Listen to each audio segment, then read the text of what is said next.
When my daughter told me, "Find somewhere else to die, you're useless now," I packed my bags like the obedient mother I'd always been. 3 days later, I was sitting in a lawyer's office, discovering that my supposedly loving husband had been playing the longest game of chess in history. Victoria was about to learn that sometimes the pawn becomes the queen. If you're watching this, subscribe and let me know where you're tuning in from. Let me tell you how I went from homeless widow to the woman holding all the cards, because, honey, this story has more twists than a pretzel factory. 2 months ago, I was Margaret Sullivan, devoted wife of 43 years, and mother to one spectacularly ungrateful daughter. When Robert died of a heart attack at 71, I thought my world was ending. Victoria swooped in during my grief like a vulture in designer clothes, cooing about how difficult this must be for me. "Mom, you can't possibly manage this big house alone," she said, her voice dripping with fake concern. "The stairs, the maintenance, all those memories, it's not healthy." I should have seen the calculation behind her words. Victoria had always been Robert's favorite, his little princess who could do no wrong. When she married that investment banker, Kevin, and started producing grandchildren, Robert doted on them all. Meanwhile, I was just the woman who cooked and cleaned and kept everything running smoothly. After the funeral, Victoria became increasingly insistent about my situation. She'd bring Kevin over for family dinners, and together they'd corner me with real estate pamphlets and retirement community brochures. "Mom, these places are wonderful. You'd have people your own age, activities, no responsibilities." What they really meant was, no inheritance to split, no inconvenient mother to deal with. The final blow came last Tuesday. I'd been living in what Victoria now called our house for 6 weeks since Robert's death, still sleeping in the guest room because I couldn't bear to pack up our bedroom. That day, Victoria arrived unannounced with Kevin and 2 large suitcases. "Mom, we've made a decision. Kevin got the promotion and we need to move into town immediately. This house is perfect for us." I stared at her, not quite comprehending. "Move in? But this is my home." Her mask slipped for just a moment and I saw the cold calculation underneath. "Actually, Mom, according to Dad's will, I inherited everything. The house, the investments, all of it. I've been letting you stay here out of kindness. But it's time for you to find your own place." The words hit me like a physical blow. "Victoria, surely there's been some mistake." "No mistake. Dad knew I'd take better care of his legacy than you ever could. You never understood money or investments. You were just the wife, just the wife." 43 years reduced to those 3 words. And then came the killing blow. "Find somewhere else to die. You're useless now."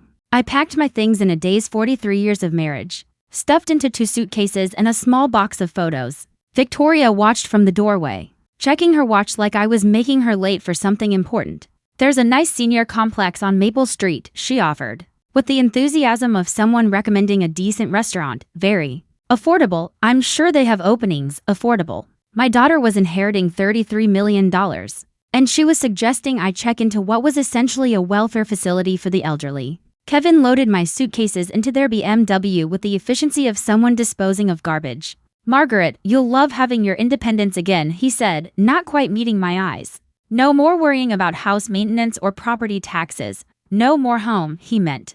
As we drove away, I watched my house, Robert's house, Victoria's house, now disappear in the rearview mirror. The irony wasn't lost on me. I'd spent for decades making that house a home, hosting Victoria's birthday parties, nursing Robert through his illness, maintaining every detail he cared about.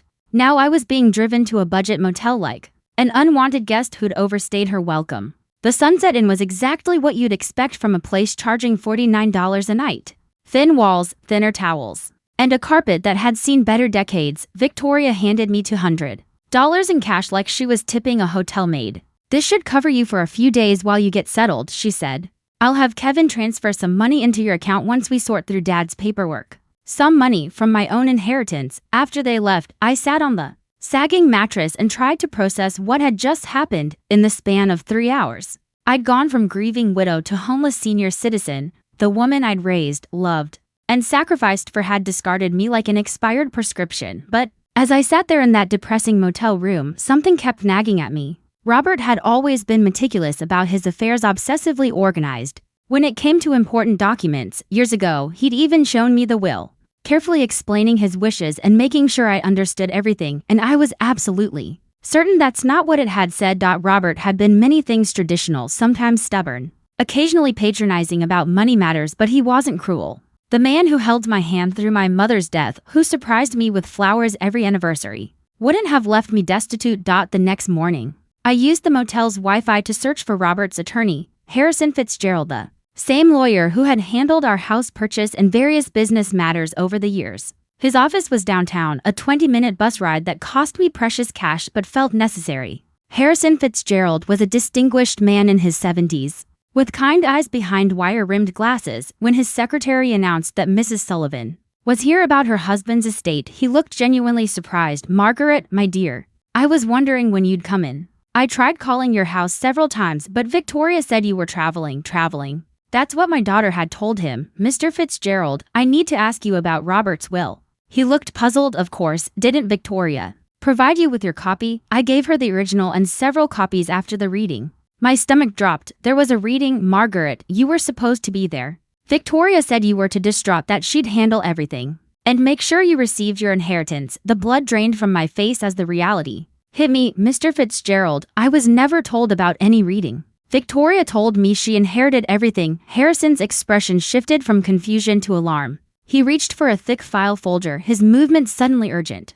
"Margaret, that's impossible. Your husband's will is very specific about your inheritance." He pulled out a document and I recognized Robert's neat signature at the bottom. "Witnessed and notarized." But as Harrison began reading, I realized Victoria had lied about everything. "I, Robert James Sullivan, being of sound mind and body, do hereby bequeath to my beloved wife, Margaret Ann Sullivan, the following: our primary residence at 847 Oakwood Drive, including all furnishings and personal effects. Additionally, I leave her 70% of all financial assets, investments, and accounts totaling approximately $23 million. My head started spinning. $23 million, the house, 70% of everything, Harrison continued, his voice growing more serious. "To my daughter, Victoria Sullivan Hayes, I leave $10 million to be held in trust with distributions beginning on her 45th birthday, contingent upon her treatment of her mother following my death, contingent upon her treatment of me." Robert had known. Somehow, he had known exactly what Victoria would try to do. "Mr. Fitzgerald," I whispered, "Victoria told me I inherited nothing. She moved into my house. She gave me $200 and suggested I find a senior facility." The elderly lawyer's face flushed with anger. "Margaret, what Victoria has done is called elder abuse and fraud. She's committed multiple felonies, but she had legal documents. She showed me papers forged, most likely, or documents from an earlier draft. Your husband updated his will 6 months before his death, specifically because he was concerned about Victoria's attitude toward money and her sense of entitlement." The room was spinning. All those times Victoria dismissed my opinions, talked over me during family dinners, rolled her eyes when I tried to contribute to conversations about their expensive vacations or Kevin's business deals. Robert had been watching, evaluating, making decisions.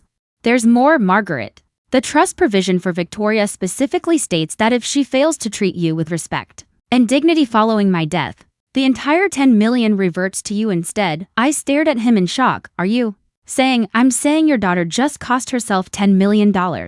Her inheritance is now yours as well. You're not inheriting $23 million, Margaret. You're inheriting $33 million, plus the house and all personal property." The irony was so perfect, it was almost funny. Victoria had been so eager to claim her inheritance that she triggered the very clause designed to protect me from her greed. "What do I do now?" I asked, my voice barely steady. Harrison smiled, and for the first time since Robert's death, I felt genuine warmth directed at me. "Now, my dear, we call the police about the fraud.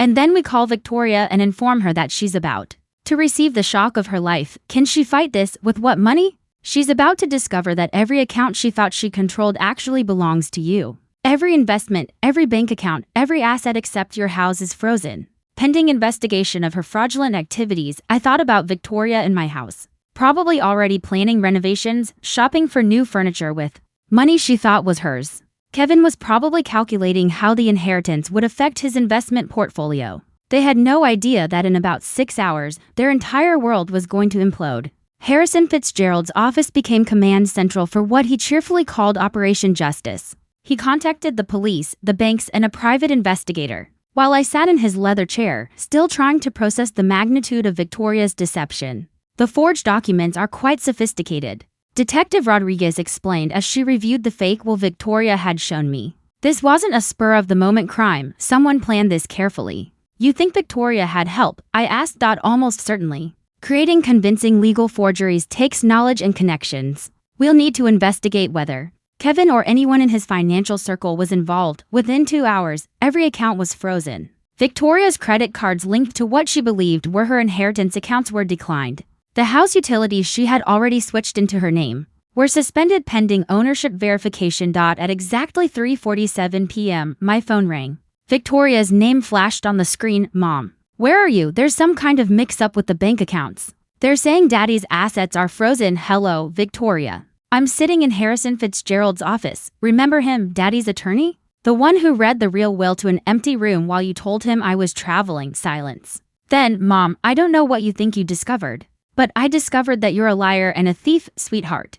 I also discovered that your father was smarter than either of us realized. You don't understand. I was protecting you from the complexity of managing all that money. You've never had to deal with investments, or I understand perfectly. You forged legal documents, committed fraud, and threw your 67-year-old mother out of her own home because you thought I was too stupid to notice. Her voice sharpened, desperate. Mom, you're confused. The grief has been overwhelming, and someone is obviously taking advantage of your emotional state. The audacity was breathtaking. Even caught red-handed, Victoria was still trying to manipulate me. Victoria, dear, let me clarify something. Not only did you never inherit anything, but the $10 million your father left you is now mine as well, thanks to a lovely clause about treating me with dignity and respect. That's impossible. Detective Rodriguez is sitting right here. If you'd like to discuss the impossibility of fraud charges with her. The line went quiet. I could almost hear her mind racing, calculating, looking for an angle. Mom, please, can we meet somewhere and talk about this reasonably? I'm sure we can work something out. Oh, we'll meet soon at the courthouse when you're arraigned. You wouldn't dare press charges against your own daughter. Something cold and final crystallized in my chest. Watch me. I hung up. Harrison was beaming with approval. How long before she's arrested? I asked. Detective Rodriguez has enough evidence for a warrant. They'll pick her up this evening. And Kevin, his financial records are being subpoenaed. If he was involved in creating those documents, he'll face charges too.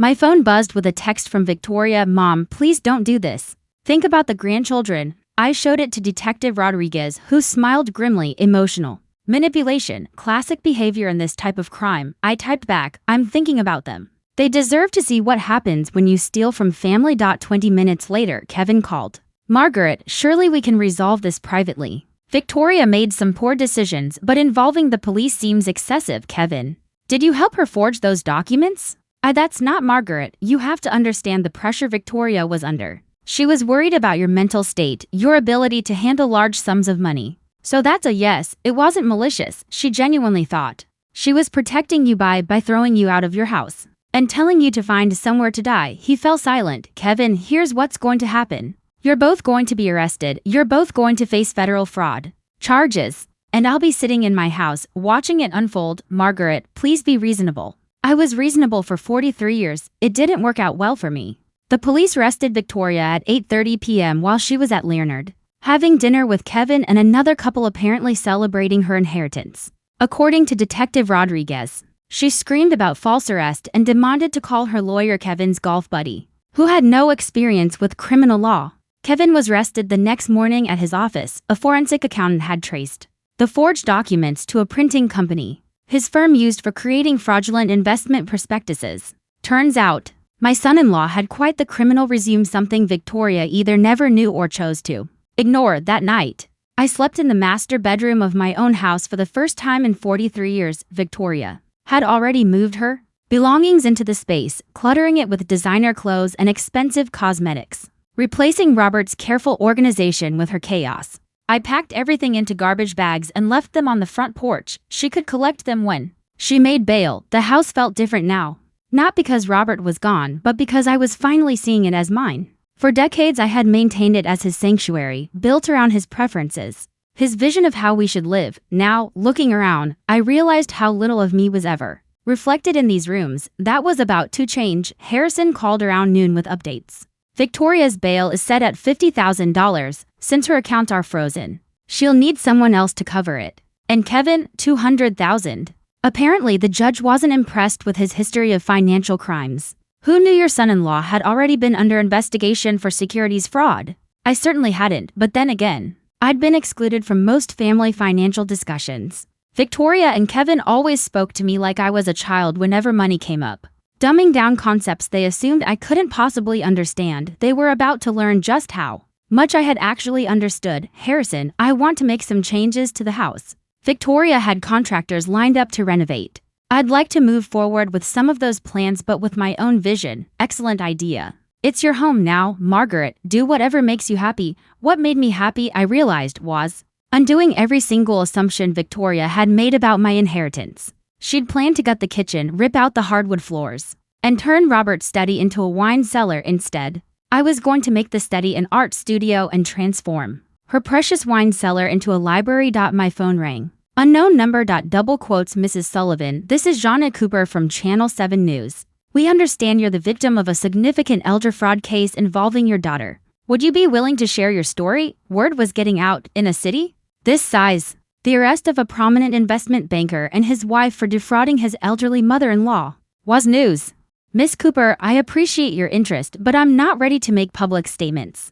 I understand this must be difficult, but your story could help other seniors recognize the warning signs of family financial abuse. She had a point. How many other women my age were being manipulated by adult children who saw them as obstacles standing between them and their inheritance? If I decided to tell my story, would I have control over how it's presented? Absolutely. We could arrange a sit-down interview where you'd have approval over the final edit. I thought of Victoria probably sitting in a jail cell, still convinced this was just a misunderstanding she could charm her way out of. Miss Cooper, let me get back to you. I might have quite a story to tell. After hanging up, I poured myself a glass of the expensive wine Kevin had sent us for Christmas. Wine I was now drinking in my own house, bought with my own money. While contemplating whether to publicly humiliate my daughter on television, life had certainly taken an interesting turn. The doorbell rang at 7 a.m. sharp. Through the window, I saw Victoria on my porch, wearing yesterday's clothes. Looking like she'd aged 5 years overnight, she'd somehow made bail.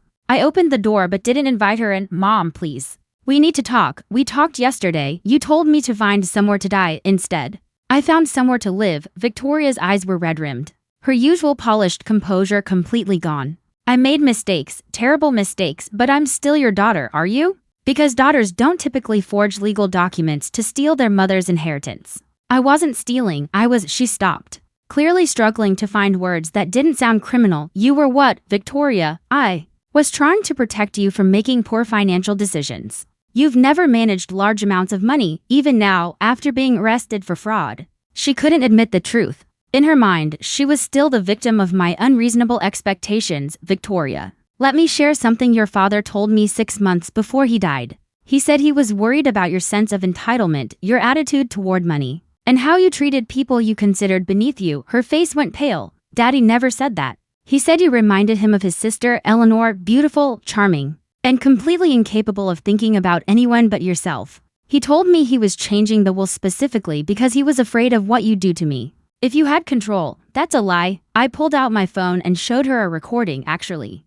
it's not. Your father made a video message explaining his decision to be played if you ever contested the will or treated me poorly after his death. Victoria stared at the phone like it was venomous. He knew, sweetheart. He knew exactly who you were underneath all that charm. The only thing he didn't predict was how far you'd actually go. Play it, she whispered. I touched the screen. Robert's voice filled the morning air, clear, measured, and absolutely devastating. If you're hearing this, Victoria, it means my fears about your character were justified. I hoped I was wrong. I hoped that my daughter had more integrity than I suspected, but if Margaret is playing this recording, it means you've proven me right in the worst possible way. I spent 43 years watching your mother sacrifice her dreams, her ambitions, her independence to care for our family. She worked part-time jobs to pay for your college while I built my business. She postponed her education, gave up career opportunities, and poured herself into being the wife and mother she thought we needed. The recording went on for 3 more minutes. Each word was deliberate, each sentence a scalpel,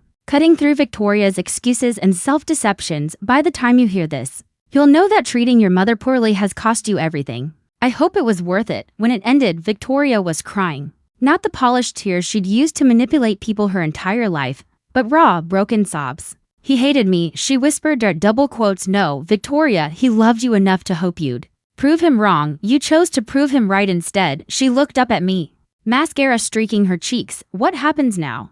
Now you face the consequences of your choices, the fraud charges, the investigation, and the public humiliation when this story hits the news. Channel 7 wants to interview me about elder financial abuse. I'm thinking of saying yes. Victoria's face crumpled completely. Mom, please, think about what this will do to the grandchildren, to Kevin's career, to our whole family. I am thinking about it. I'm thinking about how you didn't consider any of those things when you decided to commit multiple felonies. She stood up slowly, looking older and more defeated than I had ever seen her. I know you won't believe this, but I never meant for it to go this far. I wanted the money. I wanted the security, the status. I wanted to never have to worry about anything again. For the first time since this nightmare began, Victoria was telling the truth. I believe you, sweetheart, but wanting something doesn't justify destroying people to get it. She nodded, tears still streaming. What can I do to fix this? You can start by admitting what you did was wrong. Not misguided, not protective, not complicated. Wrong. It was wrong, completely, unforgivably wrong.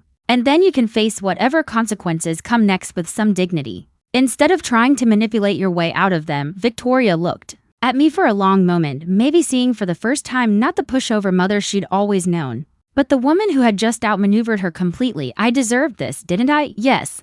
Victoria, you absolutely did. 3 days after Victoria's porch confession, Kevin's mother showed up at my door. Eleanor Hayes was everything I had expected, perfectly coiffed, dripping with jewelry, and radiating the kind of entitlement that only comes from 3 generations of inherited wealth. Margaret, we need to discuss the situation rationally. I invited her in, curious to see what version of reality the Hayes family had constructed to explain their son's felony charges. Eleanor settled herself in my living room like she was granting me an audience. Kevin made some poor choices, obviously, but prosecuting him seems rather vindictive. Don't you think? Vindictive? Your son helped steal my inheritance and threw me out of my own house. Kevin was following Victoria's lead. He didn't understand the full situation. The woman was actually trying to blame my daughter for her son's criminal behavior. I had to admire the audacity. Mrs. Hayes, Kevin created forged legal documents. That's not following someone's lead, that's conspiracy to commit fraud. Kevin's lawyer believes we can reach a settlement that benefits everyone.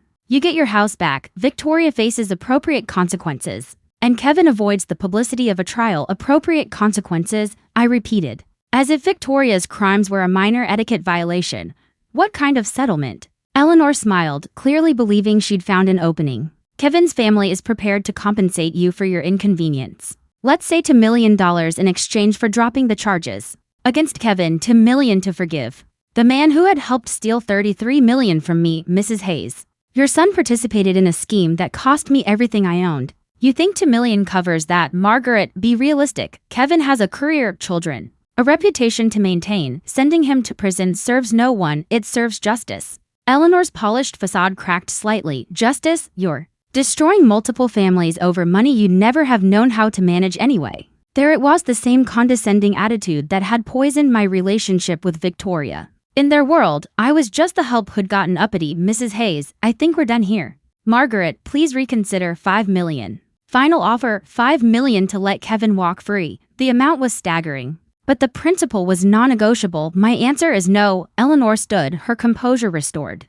Very well. But you should know that Kevin's legal team has found some interesting information about your husband's business practices. It would be unfortunate if that became public during the trial. The threat was clear, but I felt no fear, only curiosity. What kind of information? The kind that might make you reconsider who the real criminal in this situation was. After she left, I called Harrison immediately. Margaret, whatever they think they found, it doesn't change the facts of Victoria and Kevin's crimes, but could it affect the case? Potentially, if they can muddy the waters enough, create doubt about Robert's character or business practices, it might influence a jury. I thought about Robert, about our marriage, about all the secrets that might be buried in 43 years of shared life. Harrison, I want to know everything about Robert's business, every deal, every partnership, every potential irregularity. Margaret, are you sure? Sometimes the past is better left alone. The Hayes family is threatening to drag Robert's memory through the mud to protect their criminal son. I'd rather know the truth first. That evening, I sat in Robert's study, my study now, and began going through his files systematically. Robert had been meticulously organized, every document dated and categorized. But as I dug deeper into his business records, I began finding things that didn't quite make sense. Payments to shell companies, consulting fees that seemed excessive, partnerships with firms that appeared to exist only on paper. By midnight, I had uncovered something that shattered everything I thought I knew about my husband. The private investigator Harrison recommended was a sharp-eyed woman named Carol Chen, a specialist in financial crimes. She spent 6 hours in Robert's study, photographing documents and piecing together what she called the real picture of my husband's business empire. Mrs. Sullivan, she said carefully, your husband was running a sophisticated money laundering operation through his consulting firm. We're talking about millions of dollars in illegal transactions over the past decade. The revelation hit me like a physical blow. That's impossible. Robert was the most honest man I knew. I'm sorry, but the evidence is overwhelming. He was washing money for organized crime families, using his legitimate business as a front.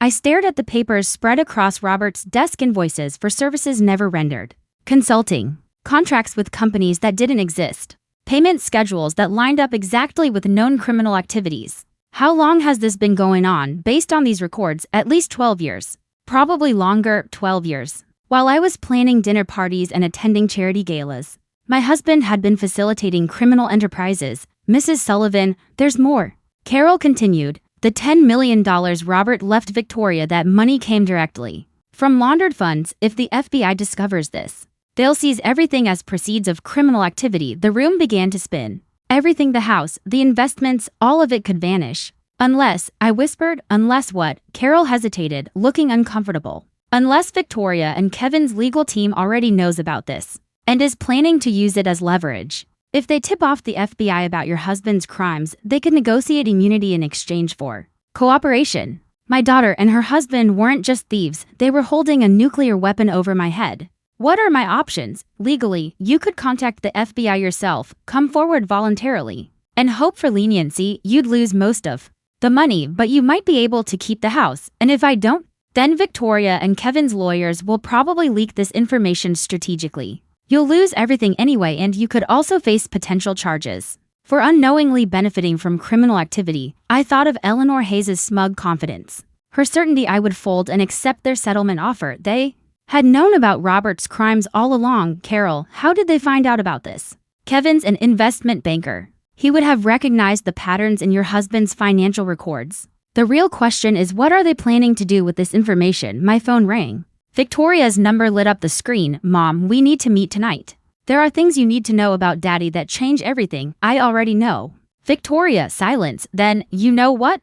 I know about the money laundering. I know about the criminal connections. I know that everything your father left us is tainted. Mom, listen to me carefully. Kevin's lawyers have been in contact with the FBI. They're willing to let us renegotiate our situation. What kind of renegotiation? Kevin gets immunity in exchange for providing information about Daddy's criminal network. You get to keep $5 million and the house. The rest goes to the government. And you? The fraud charges disappear. We all walk away from this mess. It was brilliant. In a sociopathic way, Victoria had turned my moral victory into her strategic advantage. Victoria, you're asking me to help you profit from your crimes by exploiting Daddy's crimes. I'm asking you to be practical. The alternative is losing everything and potentially facing charges yourself. I looked around Robert's study, seeing it clearly for the first time. The expensive furniture, the rare books, the art collection, all of it purchased with blood money. I need time to think. Mom, the FBI meeting is tomorrow morning. Kevin's lawyer needs an answer tonight. After hanging up, I sat in the darkness of Robert's study, surrounded by the evidence of his double life. 43 years of marriage to a stranger. A daughter who had inherited more than money from her father. She had inherited his talent for deception, but she had made one crucial mistake. She had underestimated who I was when my back was against the wall. I picked up the phone and dialed Carol Chen. Carol, how quickly can you get me a meeting with the FBI? I have a story to tell them, and I think they're going to find it very interesting. FBI agent Sarah Martinez looked exactly like Central Casting's idea of a federal investigator, serious, intelligent, completely immune to charm. She sat across from me in Harrison's conference room, recording our conversation and taking notes with mechanical precision. Mrs. Sullivan, you understand that by coming forward voluntarily, you're potentially admitting to benefiting from criminal proceeds. I understand. But I'd rather tell you the truth than let my daughter and her husband manipulate the situation to their advantage. I laid everything out: Robert's hidden business, Victoria's fraud scheme, Kevin's forgeries, and the extortion attempt disguised as a settlement offer. Your daughter believes she can trade information about your husband's crimes for immunity from her own charges. Agent Martinez confirmed that's exactly what she believes. And she thinks I'll cooperate because I'm afraid of losing everything. Agent Martinez smiled for the first time. Are you afraid, Mrs. Sullivan? Agent Martinez. 2 weeks ago I was a grieving widow sleeping in a budget motel. Today, I find myself sitting in front of federal agents, voluntarily confessing my dead husband's criminal empire. But fear isn't my dominant emotion anymore. It's anger, sharp, clean, crystallized anger at being manipulated by people who underestimated me for decades. Agent Martinez's smile widened. Mrs. Sullivan, would you be willing to wear a wire? 3 hours later, I was in my living room with a recording device taped to my chest, waiting for Victoria and Kevin to arrive for what they believed would be a surrender meeting. They knocked at exactly 8 p.m., both dressed as if they were headed to a business dinner. Kevin carried a briefcase, no doubt filled with immunity agreements and settlement papers. Mom, you look better than you have in weeks, Victoria said, kissing my cheek like nothing had happened. I feel better, I replied. Clarity has that effect. Kevin opened his briefcase with the efficiency of someone who had negotiated these sorts of deals before. Margaret, our lawyers have structured this very favorably for you. You retain the house, $5 million in clean assets, and complete immunity from any charges tied to Robert's activities. Clean assets, I repeated slowly. That's an interesting phrase. Victoria shot Kevin a warning look. Mom, the important thing is that we're all protected. The past stays buried, and we all move forward. What about the $33 million Robert actually left me? Mom, that money is tainted,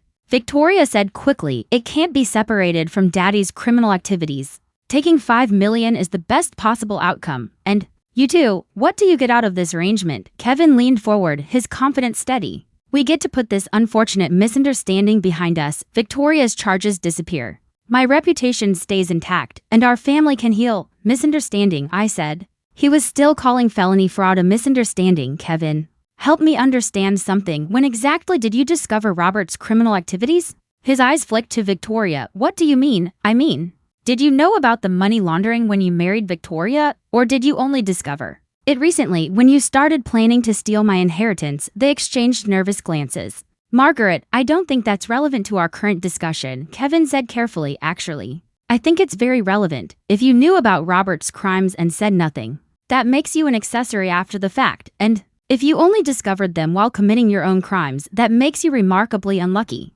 Victoria's composure cracked. Mom, what are you getting at?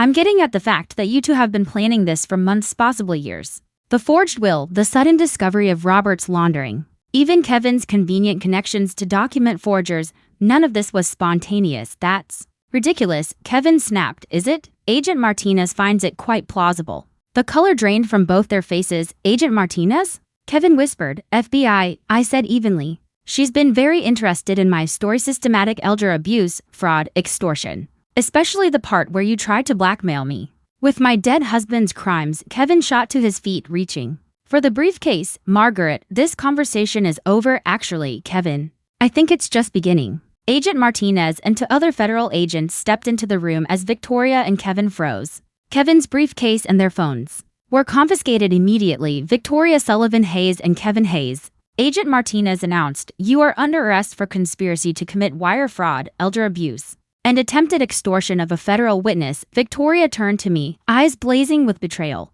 Mom, how could you do this to your own family the same way you forged legal documents and stole my inheritance? Sweetheart, except my way is legal. As the agents cuffed them, Kevin tried one last desperate play. Margaret, you don't understand what you've done.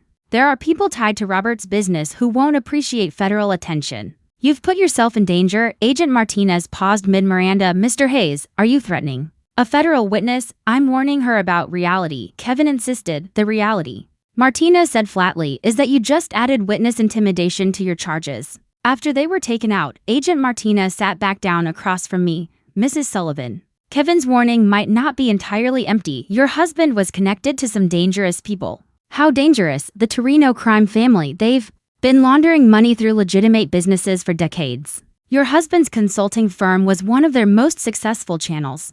The name meant nothing to me, but the expression on her face told me everything.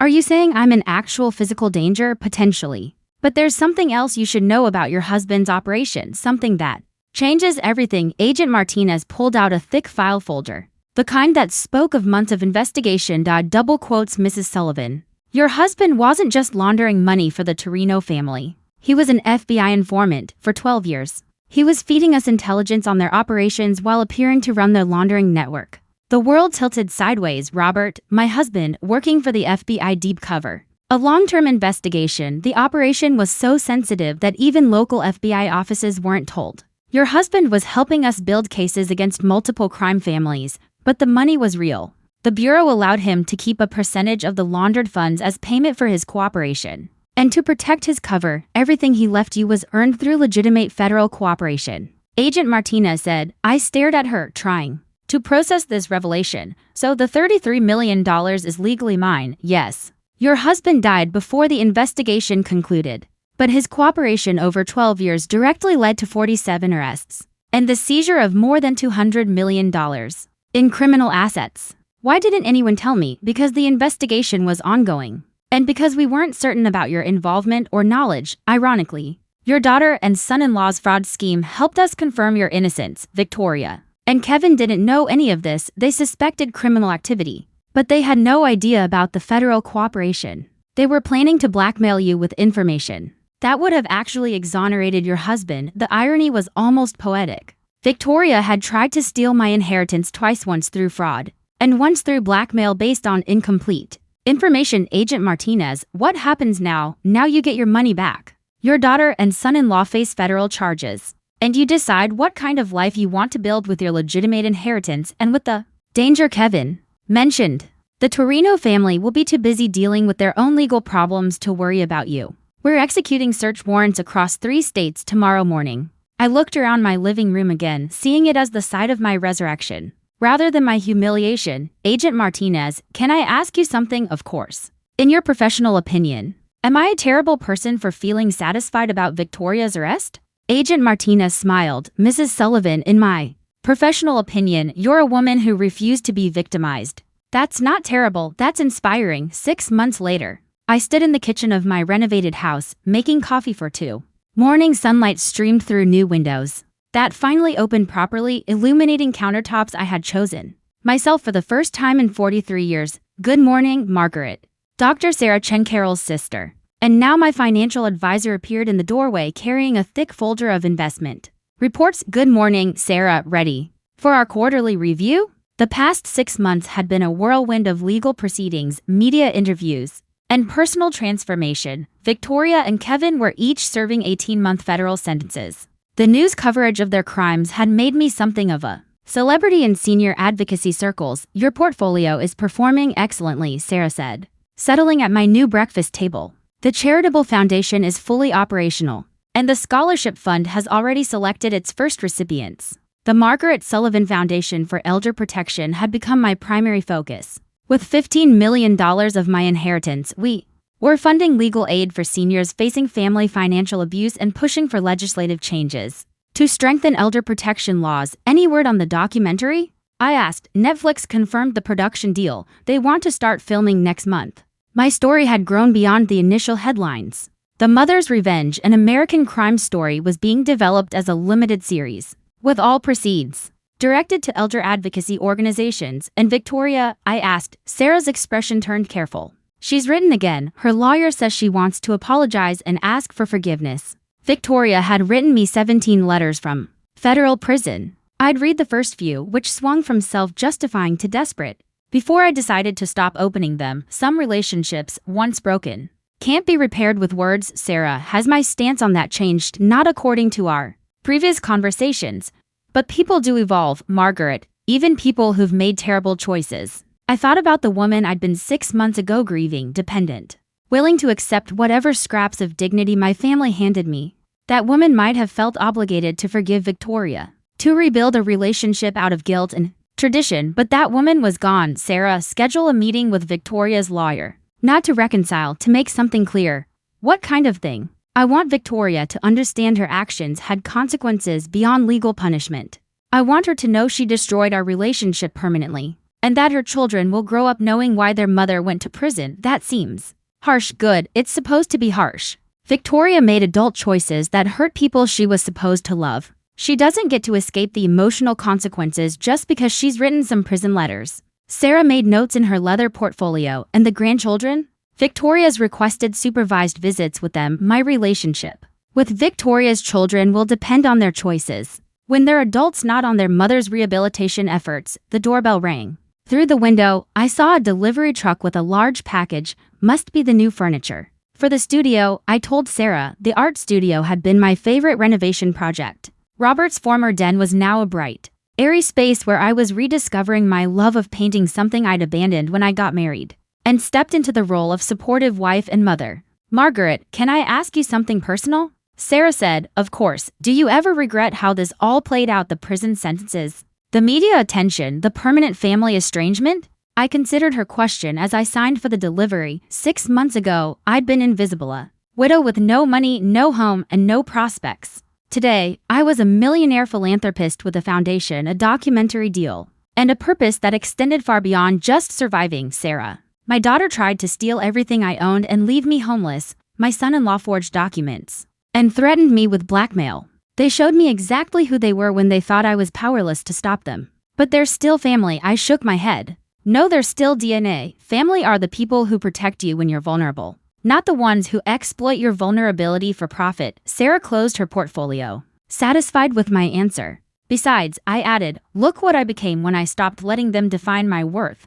After Sarah left, I walked through my house, really my house now. It was decorated to my taste, organized around my priorities. In the art studio, I uncovered my latest painting, a self-portrait of a woman standing in bright sunlight, her face turned toward the future. The woman in that painting looked nothing like the grieving widow who had packed her life into 2 suitcases 6 months ago. This woman looked powerful, independent, unafraid. She looked like someone who had learned that the best revenge isn't getting even. It's becoming everything your enemies never thought you could be. Outside, the sun was setting behind the trees I had planted myself in soil that belonged to me, on property I had defended through intelligence and courage, not inherited through marriage or birth.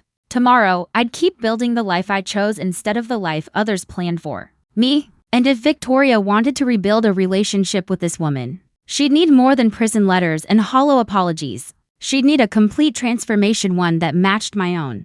Thanks for listening. Don't forget to subscribe and feel free to share your story in the comments. Your voice matters.